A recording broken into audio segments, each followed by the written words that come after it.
Cuba. ¿Por qué los cubanos no se rebelan? Porque lo primero que hizo en el 61 Fidel Castro fue suprimir la propiedad privada en Cuba. Entonces, ¿en qué periódico privado vas a protestar contra Fidel Castro si él, el Estado, o él como el Estado, es el dueño de los periódicos? Todos. ¿En qué radio vas a hablar si él es el dueño de todas las radios y nadie en privado?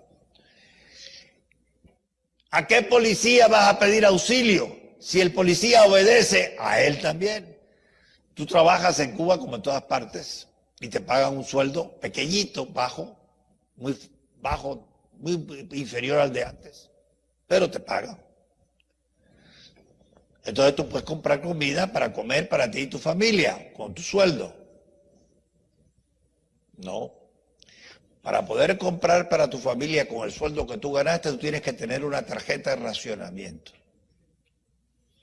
Y si el Comité de Defensa de la Revolución, que controla a los vecinos del barrio, dice que tú eres demasiado charlatán y que hablas muy mal del gobierno, te retiran la tarjeta de racionamiento y ahora a ver cómo tú te alimentas tú y tus hijos.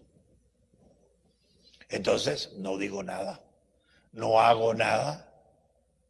O como decía alguno, si quieres evitar la crítica, no digas nada, no hagas nada, no seas nada. Entonces nadie te critica. Pero si tú haces, si tú dices, si tú eres algo, en Cuba te fusilan. Y para eso no te tienes resistencia porque no tienes con qué defenderte. Nada es de los ciudadanos. Tu casa, si esta es la casa tuya, mira, tú tengo un título ahí de casa. Muy bien, molestas al dictador. El dictador dice, la casa esa, que se la den a otro. Se acabó tu casa, ya no es tuya. Así eran los esclavos antes. El esclavo no tenía nada, ni su comida, ni su ropa, ni el cuidado de su salud, todo dependía del amo. Entonces no se podía rebelar, porque el amo simplemente le retiraba la comida o lo mandaba a azotar o lo mandaba a matar y no le pasaba nada. Menos mal que ya dejamos atrás la esclavitud, pero la esclavitud fue un permanente en las sociedades del mundo entero hasta hace 200 años. Entonces hoy día todavía hay esclavos en los países totalitarios como Corea del Norte, como Cuba, como Sudán, donde nadie tiene con qué defenderse. No se rebelan porque no tienen nada de propiedad. Todo lo que tienen se los da cuando quiere el amo. Y si no quiere, no se los da. Entonces, las sociedades que aspiran a igualar a todos, a hacernos a todos iguales, que aburrido y que monótono, sacrificando la libertad, para poder llegar ahí, tienen primero que sacrificar o eliminar la propiedad privada.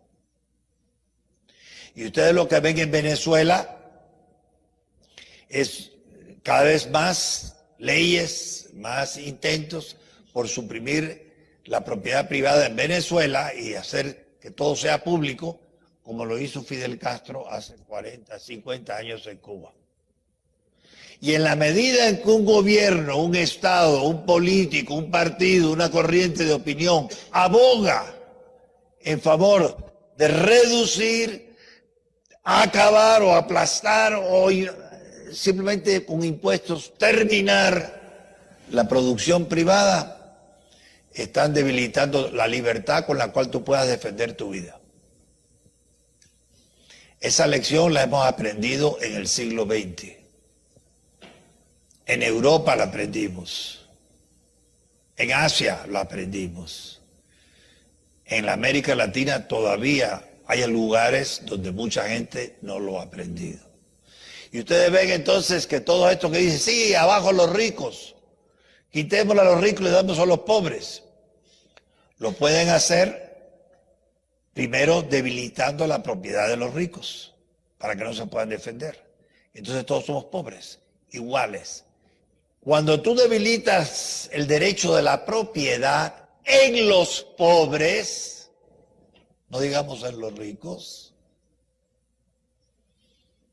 ya los estás llevando a la esclavitud, ya los haces esclavos. En Cuba, que fue un país rico, hace 50 años, el más rico de América, hace 50 años, y ahora el más pobre, o casi.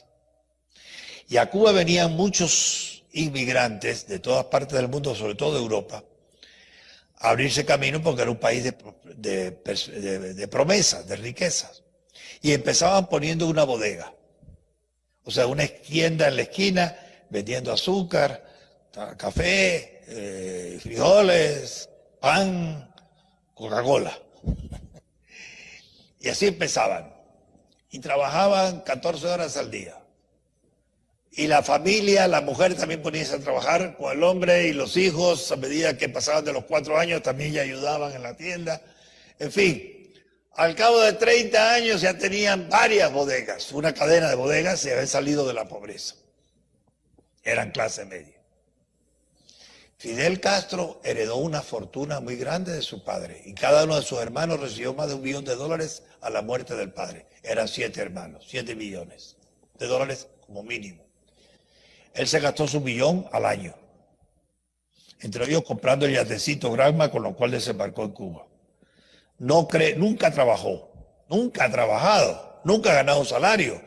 Fue compañero mío en la Universidad de La Habana de Derecho y sacaba los exámenes porque era brillante, inteligente.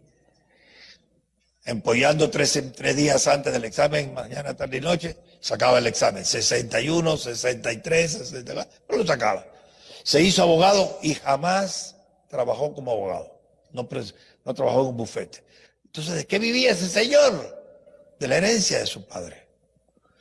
Y con esa herencia de su padre se compró con armas, se compró con la herencia de su padre una finca que le permite vivir muy bien a largo plazo. Cuba. Cuba es la finca privada de Fidel Castro, que él adquirió con las armas que compró con la herencia de su padre. Ahora, ¿a quién ha ayudado él a salir de la pobreza? A los ricos los hizo pobres y a los pobres los hizo tan iguales de los ricos que se habían empobrecido. Eso no funciona. Él quiere igualar a todo el mundo hacia abajo. Eso no funciona. Créame. Es más, les pido, por favor, que si no han estado en Cuba, vayan.